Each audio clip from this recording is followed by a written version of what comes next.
Welcome, everybody. Thank you for joining us at today's program featuring Stanton Hunter, presented as part of the Wignall Museum's Home Edition, a series of curated artist talks, workshops, and discussions featuring artists and cultural workers. My name is Rebecca Trewick. I'm the director and curator of the Wignall Museum.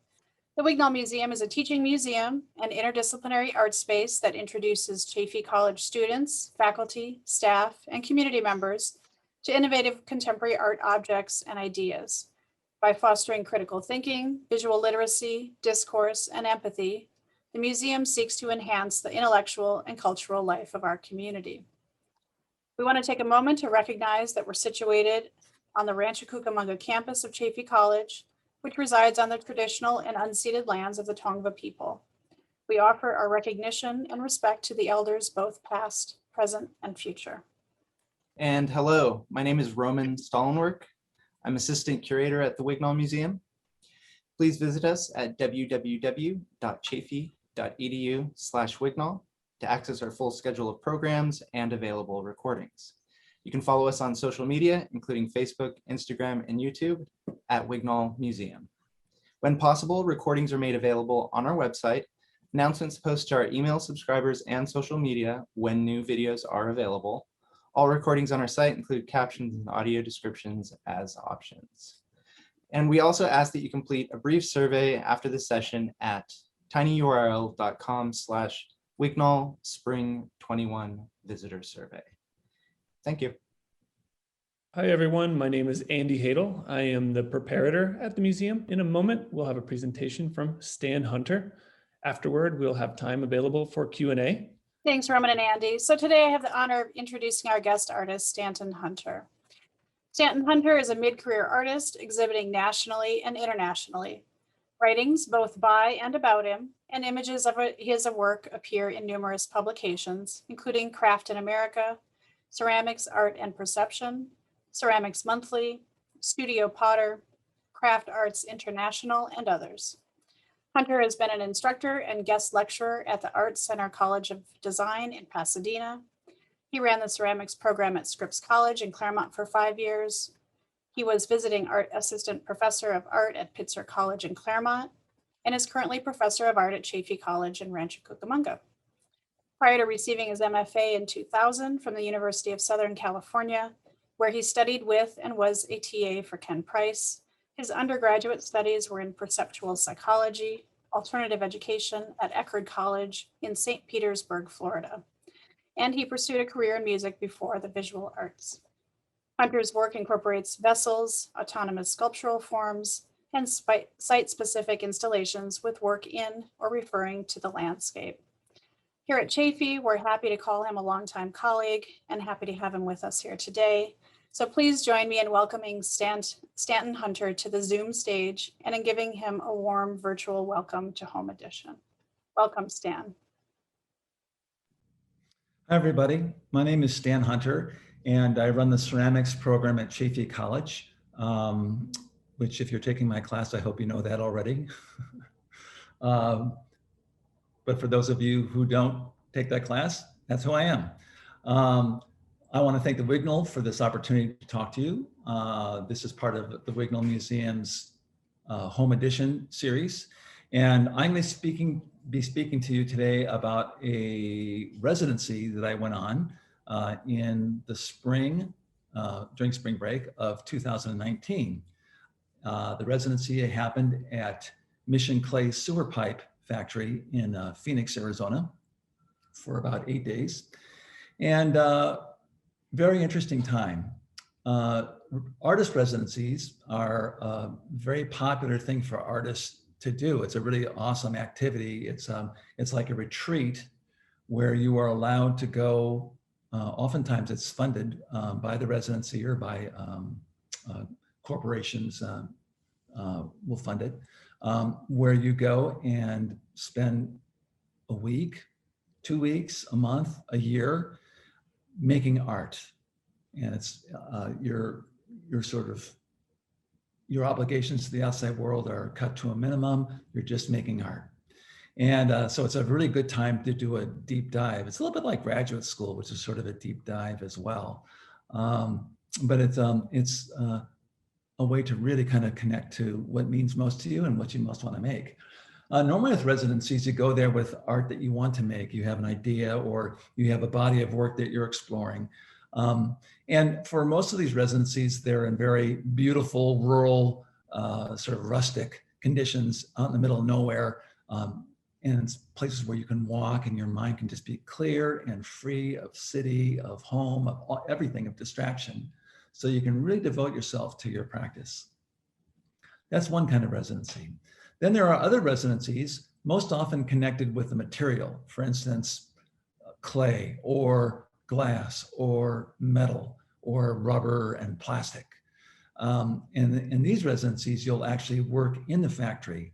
One of the more famous clay residencies in the United States, in the world actually, is the Kohler residency in Wisconsin, which is at a toilet manufacturing plant. Kohler toilets, you see them everywhere, porcelain. And so people will go there and make work using that porcelain. And oftentimes they'll actually make work riffing on toilets, actually. They'll actually use toilet fixtures as part of the work. So my residency was at the Mission Clay Sewer Pipe in Phoenix, which I will show you in just a second. I did want to show you some pictures of other residencies just to give you an idea of sort of the broad range that there is available.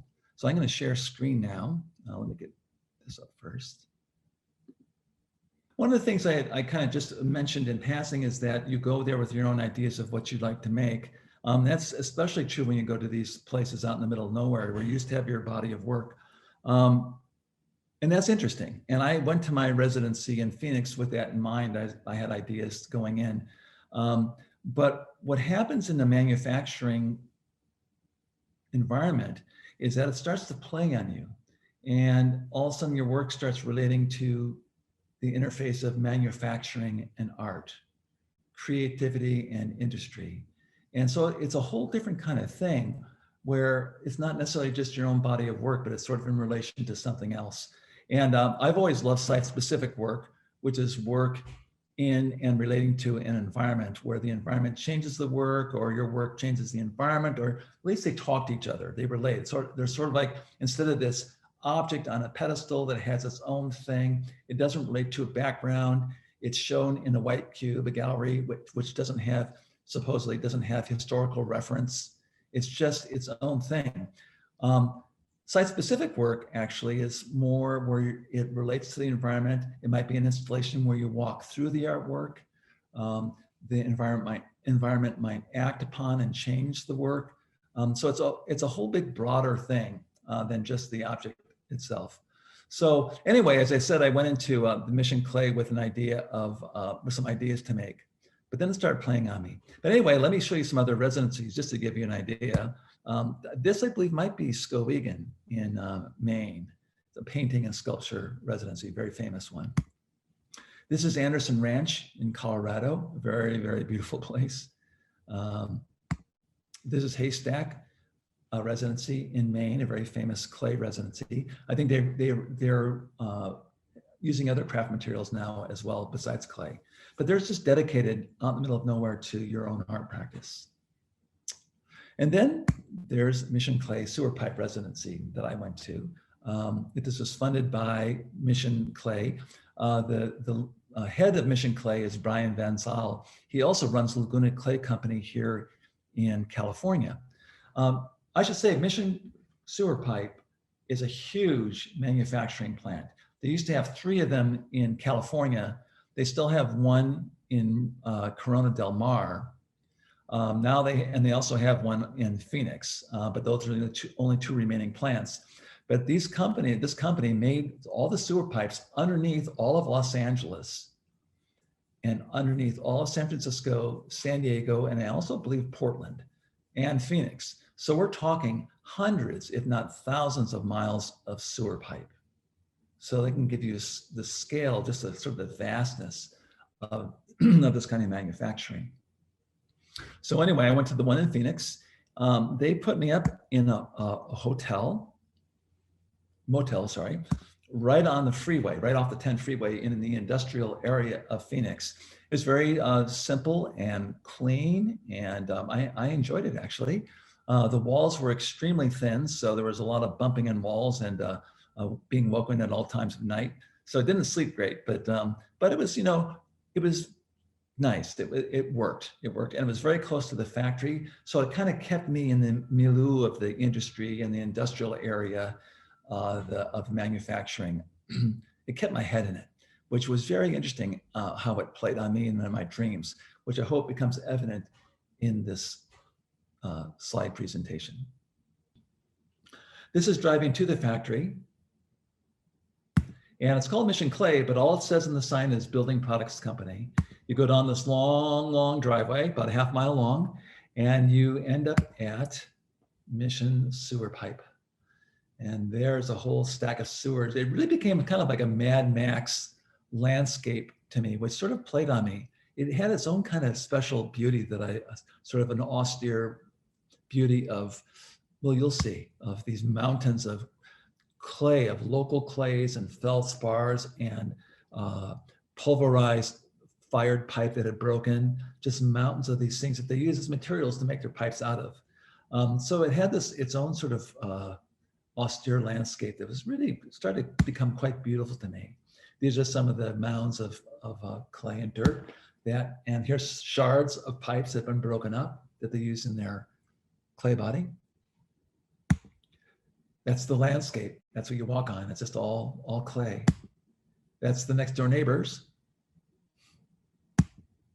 And Don Reitz, who's a rather famous ceramist, now deceased, he left this golf cart there with the horn. So I got many rides in it, and I even got to drive it, which is quite special. Very big, sort of a big complex. So the golf cart came in very handy. And the weather in Phoenix is very dramatic. So here's a very dramatic picture of a cloud. I think it might have been the only one that showed up. Maybe not. I think there's some other clouds in other pictures, but they don't have a lot of clouds down there. Here's the landscape again. These mounds appear and disappear daily. So it's a very movable landscape and quite beautiful, I think. The pipes themselves, just row upon row of different sized pipes. Here's some more. Rows and rows, endless rows. It's almost like a library. The kilns in the factory. The kilns are huge. This reminds me of the big top tent at Burning Man a little bit. These are about 2 stories tall, just huge kilns. And these are for the large pipes. Their firings take anywhere from a month to 2 months to fire. And that's after the kilns or after the pipe's been drying out for a long time. And they have these enormous wet rooms where they have water underneath the floor just to keep them wetter longer so they don't crack. And then these really huge long firings. That's Hans Miles. I'll introduce him, another picture. He's the resident tech of both the Residency and of Mission Clay. He designs their clay body, does all sorts of tests for them. Young guy out of Arizona State University. This is one of the car kilns. And this car kiln is about 100 feet long, maybe a little bit longer. And these are getting rolled in. It's like on a train track getting rolled into the kiln. I have a picture or a movie right here I can play you. So he's inspecting the pipes as they go into the kiln.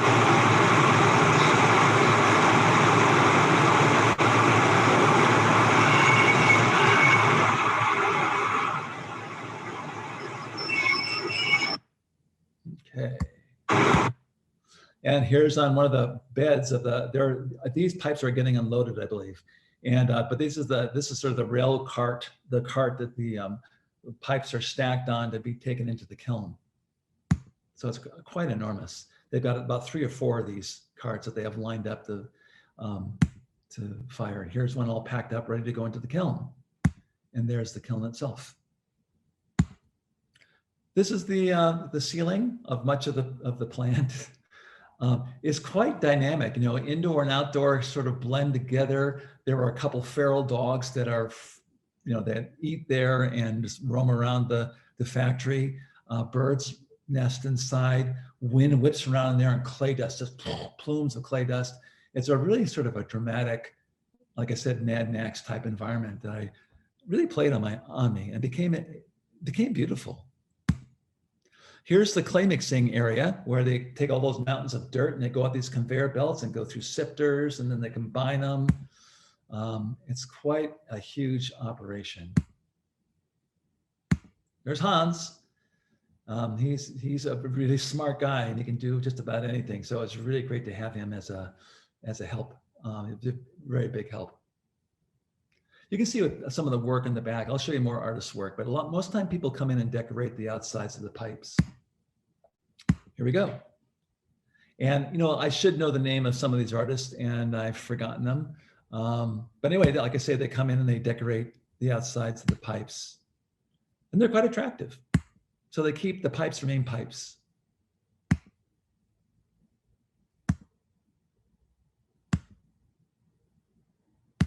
This one I do know, this is Jun Kaneko. He's an artist out of Nebraska, a very famous artist who does huge work. And he actually glazed the pipes and fired them. A lot of people carve on them. This is Sgraffito. So I'm getting to my work now. And again, these are ideas that I had before I went down for artworks to do with the pipes. The first one was, I use the pipes as I've been obsessing about mugs, coffee mugs.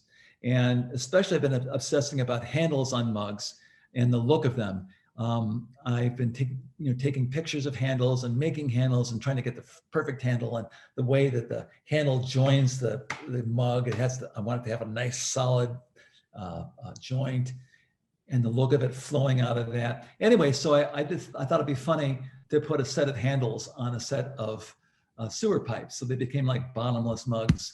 I had solid ones and I had polka dotted ones. So I did one set of solid mugs and one set of polka dotted mugs. And they're bottomless, bottomless cups.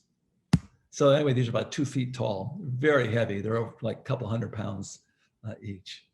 So anyway, but I thought it'd be funny to have a set of sewer pipes with handles on them, decorative handles. Another idea I had before going down was displacement. I had Hans cut up one of the pipes into 4 pieces. And then I bought plexiglass at different thicknesses to stick in between these things to displace so I'd put the pipe back together again, but it'd be offset because of the different thicknesses of plexiglass. So here I am gluing the plexiglass to the pipes and then put it together. And then I started buying hardware for this as well. It kind of gave sort of an industrial look and also almost like shipbuilding, like ship sails and stuff like that. And the hardware is almost like, it's a sort of refined hardware you'd find like on fishing tackles or for bait. So anyway, this is all about displacement. And then I added my architectural elements that I had been making for other things, and I added that onto here. So it's sort of an architectural piece, a design piece when I finished it.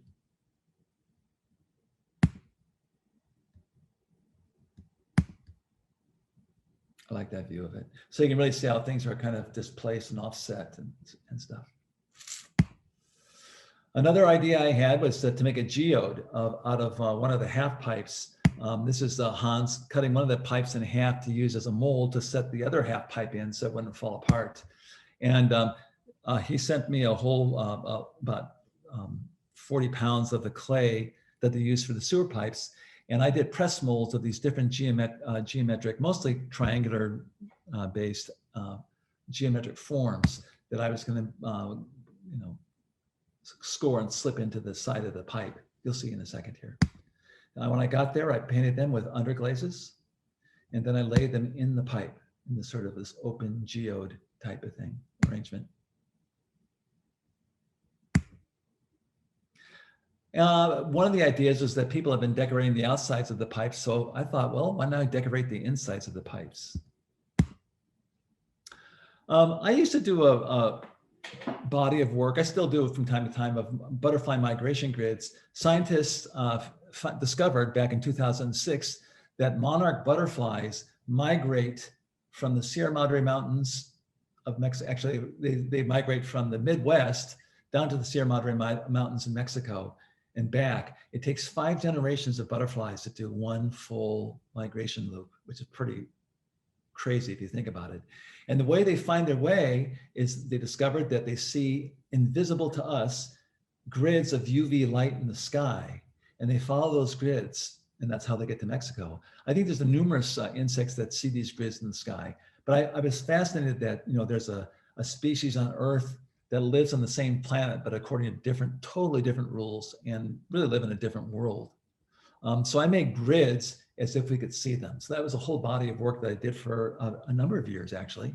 And I decided to put grids, they're sky forms. So I thought it'd be kind of fun and interesting to put them inside of the sewer pipe, which of course goes underground. And I made it so they could view them. And I'll show you in a second. So we cut a pipe in half, and I set the grids inside, different kinds of grids that I had been making. These are being set in place. It turned out that I had these peepholes, like using a door to look through. And so I had peepholes drilled into the pipe, and it turned out that the pipe was not wide enough to be able to get a good view of the grids. So I had to add spacers. I added these metal spacers into the side. I had to glue them in. And I had to sand off the rust off them. And what was really cool is sort of the dust, the iron dust shadows that they left. I thought that was pretty interesting. It's sort of what would be the word? I'm not thinking of it, but a record of what happened there. It's sort of like that shadow.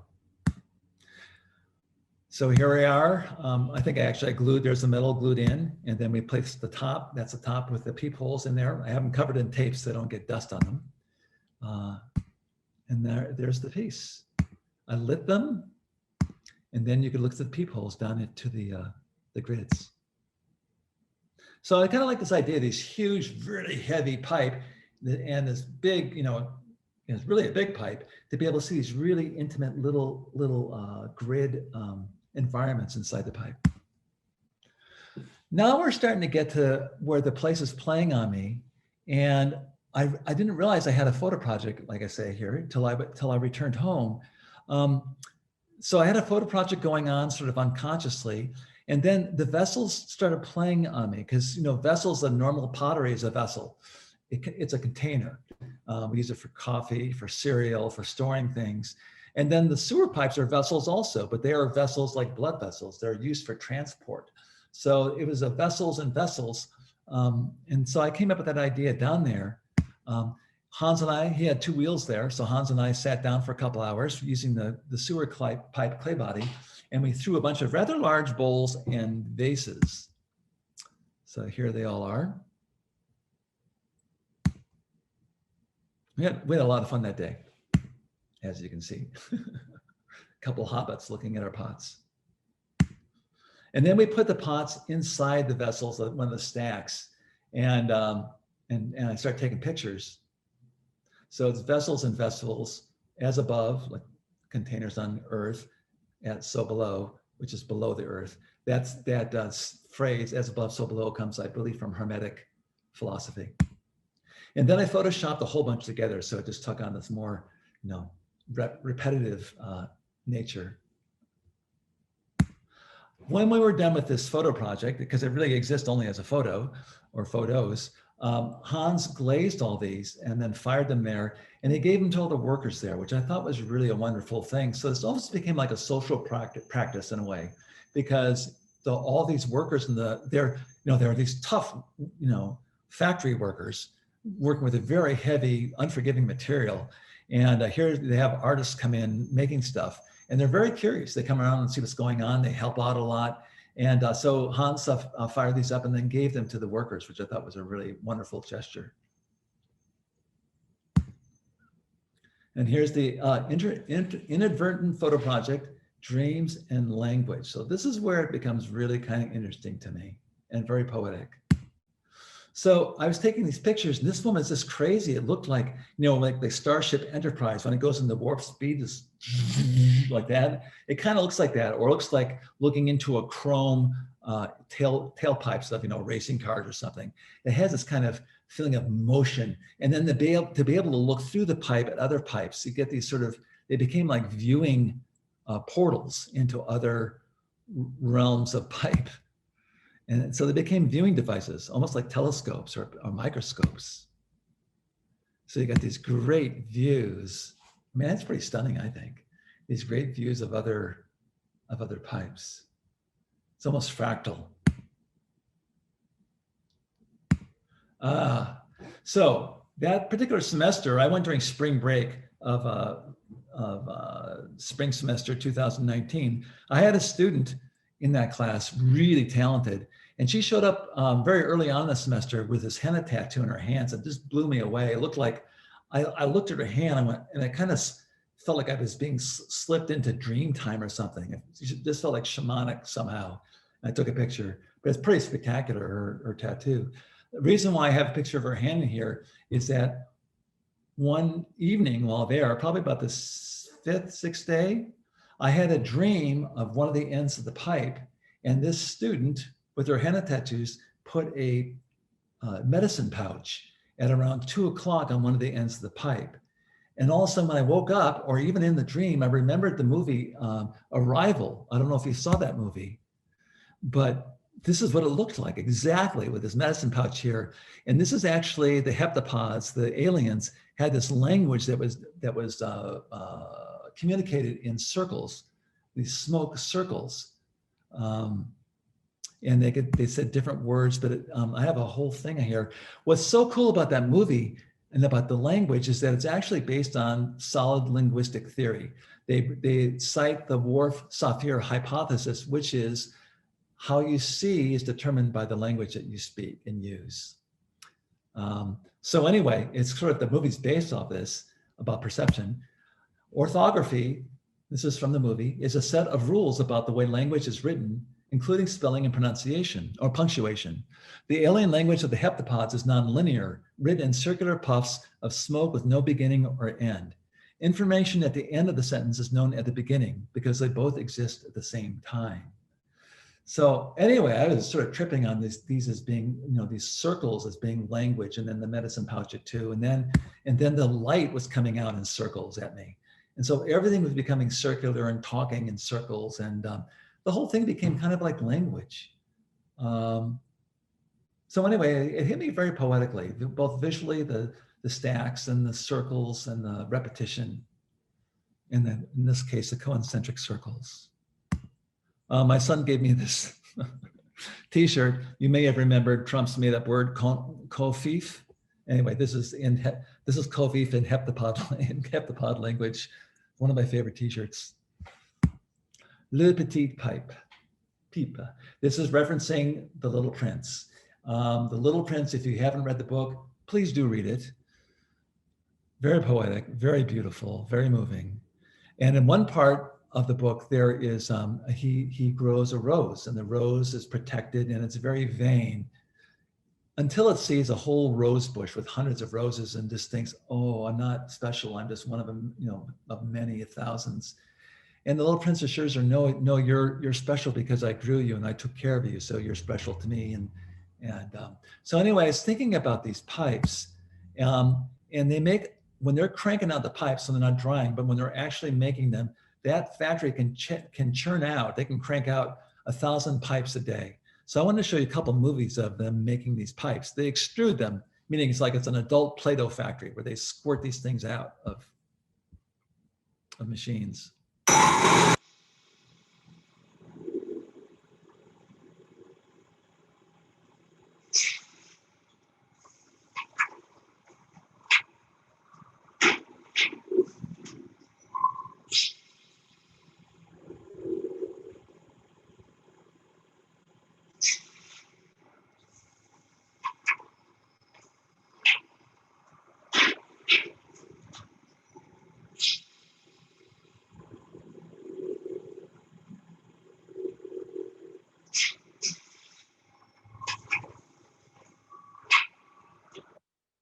So those are the small pipes.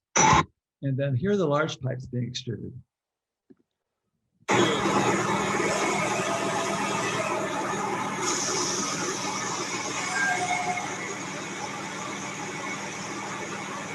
things weigh an enormous amount of weight. Very highly compact clay. The clay goes up these chutes and into these other chutes where it gets mixed all together and then squirted out of the extruder. It's very, very highly compressed.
Anyway, I could kind of watch that all day. Call me nuts, but it's pretty cool.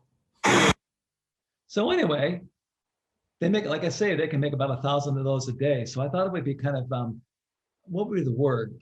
Pathetic or something, poetic, just to make my own sewer pipe. So I made my own custom sewer pipe, and I use coils. Here I am working on it. Here's a movie of me working on it.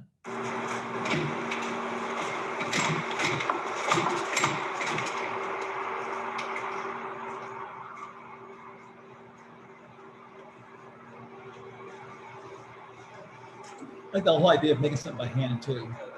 Yeah, that's nice. By machine. The cameraman.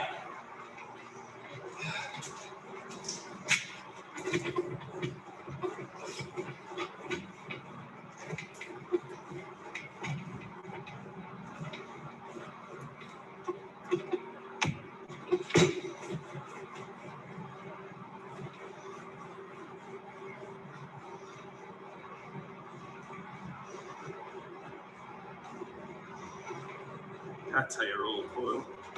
Straight. Cameraman and commentator.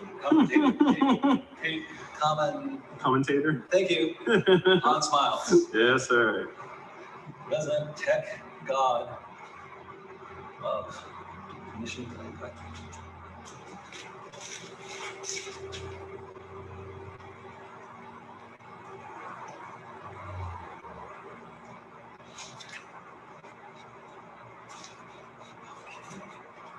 Breaking my own rule again. Going up the fourth layer. Good then.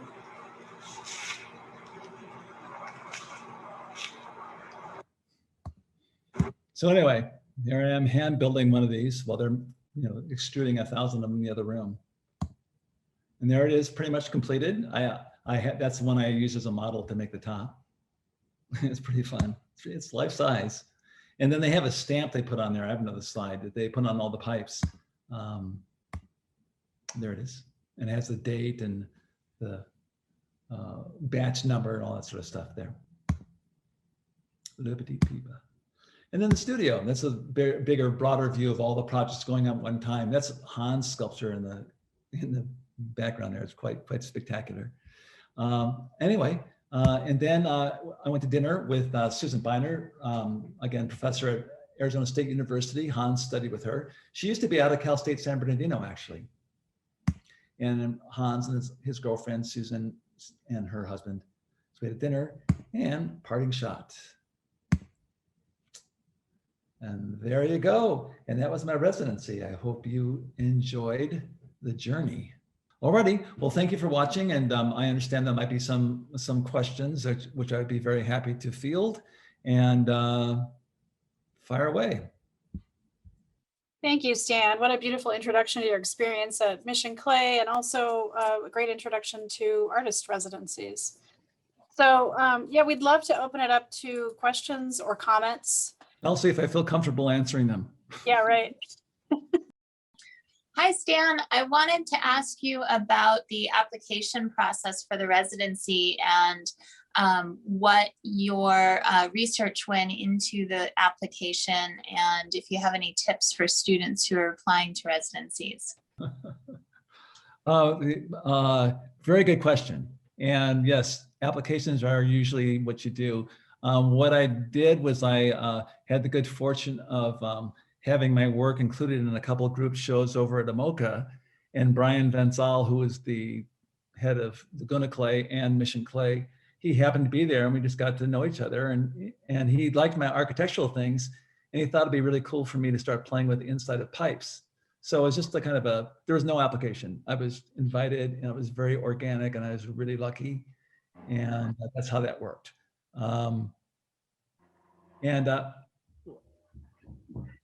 With my application for Vermont Studio Center, that's an unusual residency because they do it on sort of merit. So you can go there and you can do nothing for a month, or you can make something, or you can do something totally different, right? Or, you know, movie, I don't know, whatever you want to do. And it's just that it's sort of like a reward to, most people do make art. A resume and images and artist statement. And you didn't have to say what you wanted to do on the residency. Often they want a proposal. So you want to get a really good proposal. I'm glad that I didn't have to do a proposal for Mission Clay, because that left it open for me to come up with stuff while I was there. 3 or 4 of those projects came to me while I was there. So that was kind of cool. I was impressed with all the different things you did, the directions you took the residency experience. And I really appreciated that. So I'm glad you had that freedom. I'm wondering, well, I have one comment, and that is that I was struck at how Minoan the pipe you made in particular looks.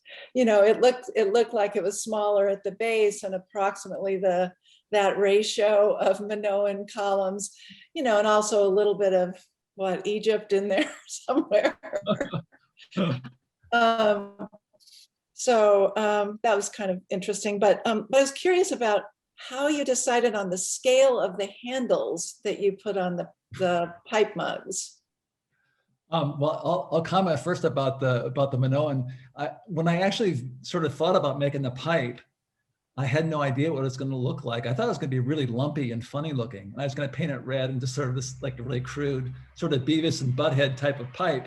But then as I started building it, it sort of got more and more kind of tight and kind of looking like a pipe. And I sort of went with that. But it did go. I think when it dried, I think it kind of took a right-hand turn too. So it's definitely a custom sewer pipe for your house.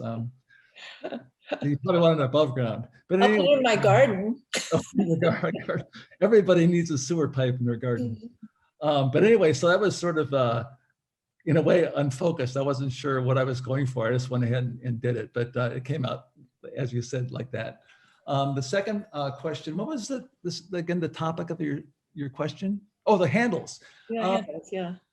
Well, they're mug handles, and I've been I went to NCCA, the National Clay Conference that year and the year before, and I took pictures. I mean, I just have like about 50 pictures of mug handles, and I talked to people about mug handles, about how to do certain things. I've been really looking at them, and how they join, and the joint, and the flow of them, and so they were all in this scale. Yeah. That's why I was making handles. I like larger handles too, but I said, you know what? I'm just going to make mug handles for these things. I probably should have put them on the big pipes, like 6 foot tall ones, just to really. But, they were those were like about 2,000 pounds each, so I thought I'd go with a 200-pounder instead. But yeah, it was just a scale then. I thought that again in my mind, the juxtaposition of intimate, handheld, light, something you drink coffee out of, to put on one of these monster things. So I was really trying to play with, it was a kind of a visual joke and playing with scale. Okay, thanks. Thank Yeah, you. thanks. Good to see you, Jan. You too. I'll go next. I was just wondering, hi Stan. Hey, Great how talk. are you? It's so fun. It looks like you just had a blast. That was great. I was just wondering, what was the most, maybe some of the most surprising things that happened while you were there? Because it seemed transformative in a It way. was. It was. Yeah. Well, I think you know, it was a bit of a shock to go stay in the motel there off the 10 freeway. I mean, instead of having, bucolic, the lake and the trees, and I had a boarded up Carl's Jr.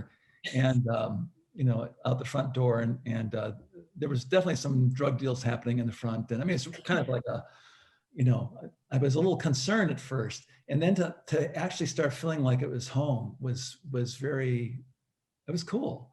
And that transition into it sort of feeling like home, with the bail bond place that sold pit bull dogs and stuff. It was just like it was wonderful. I mean, I really kind of,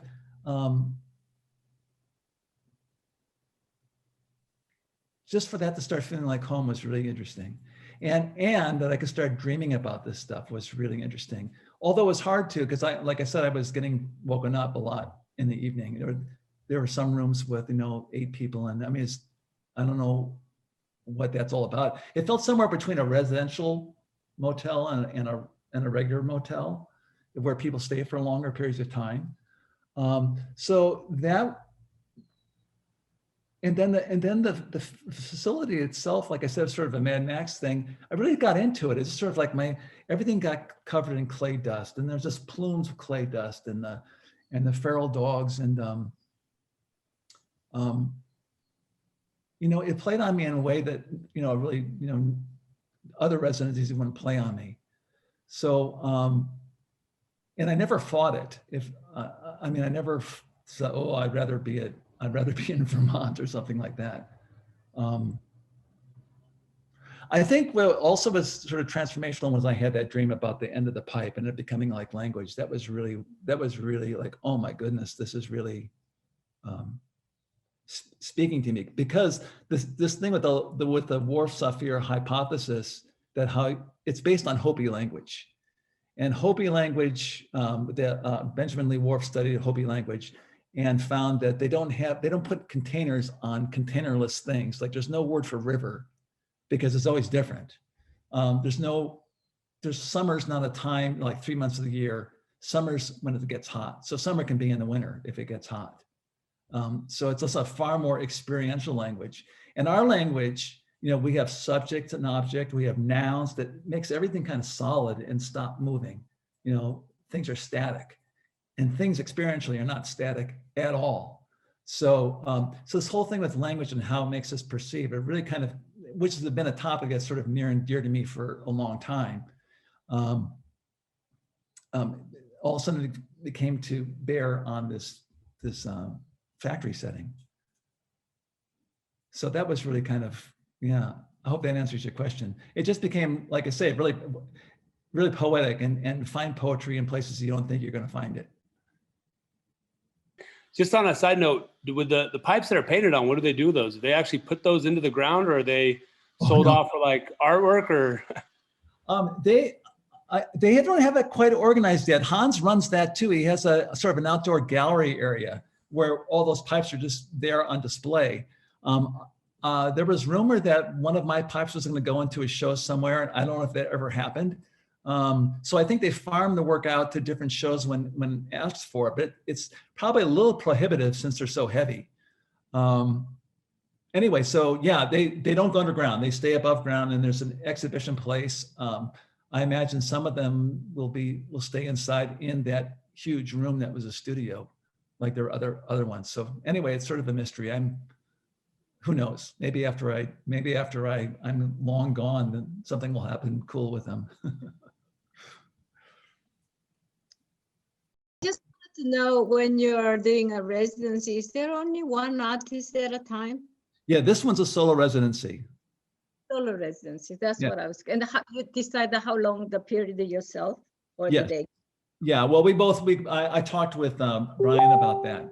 But yes, that's a really good point. A lot of artist residencies have many artists there, so you can rub shoulders, and there's sort of a cross-pollination of ideas that way, which is very cool.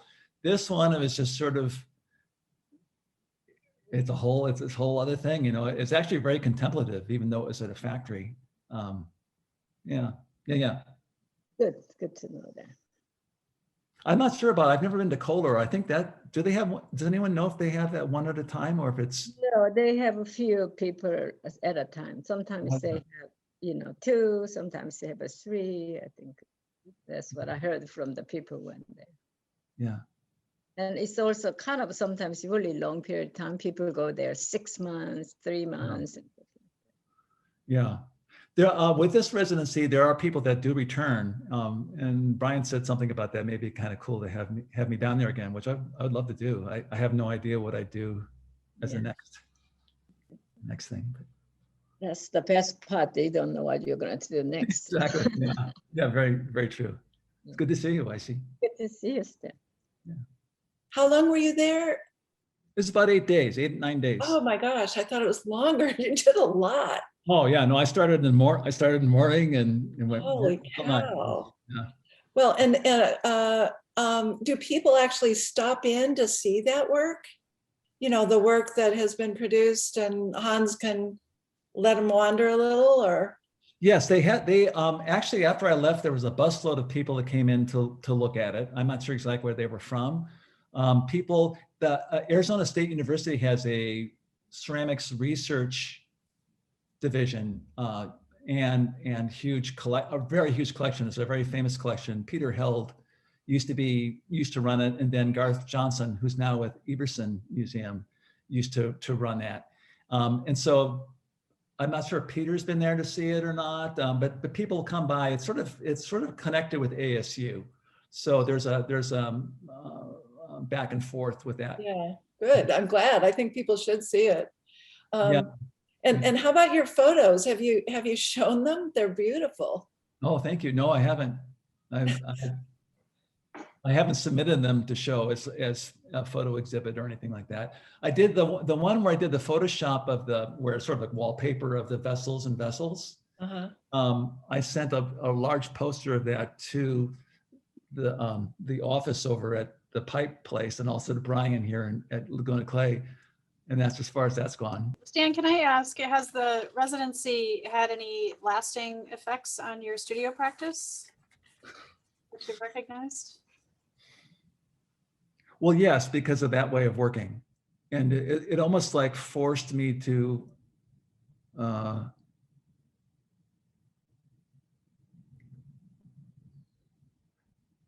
it was such a clear example of something playing on me and just starting to speak to me, as opposed to me forcing, this is my body of work and this is what I'm about and this is what I do. It really I became like a site-specific work, if that makes sense. It was kind of like, I don't know, I hate to be new agey, but a little bit channeled. So yeah, that's really played on me. In terms of my art practice, that with COVID and having to learn how to go online, which has not been easy for an old person like me, my practice is kind of, I'm waiting for COVID to be over. So I can't, honestly, my practice is sort of stalled out right now. But when I go back, if I go back and how I go back, it'll be very much informed by this way of working. I think it's a lot different. We know we're trained to find our own voice in art training, and this is different. I was wondering if you could maybe speak a little bit about the value of, community and networking within the clay world, or maybe just broader in contemporary art in general. And if going to this residency or seeking out these residencies are really how that benefits people in this stage of their career. Oh, I think, having shared experiences with other artists is huge. I mean, they always talk about networking. You have to have work and good pictures and, be able to speak in a way about your work that deepens other people's appreciation. All that stuff, yes, you get that in school. But what really opens the doors I think, are the connections.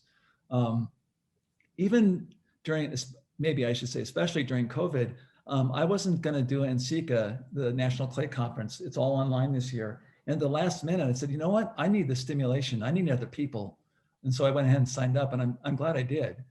But anyway, yeah, people, this one was, like I say, it was very solo. So I didn't really kind of like network at all, other than with Hans, and that's about it. But yeah, knowing people and talking to them is really important. I've lectured at other universities because of friends that I know in the clay community, colleagues. So yeah, it's really important for showing, for teaching, for everything. Yeah, that's great. Yeah, that's a great question and a very good thing to think about. Thanks, Dan. Huge thanks to you for your generosity today. What a treat to spend time with you. And huge thanks to all of you who joined us today. Please take care, and we'll see you next time. Thank you again, everybody, for showing up. It's fun to talk to you.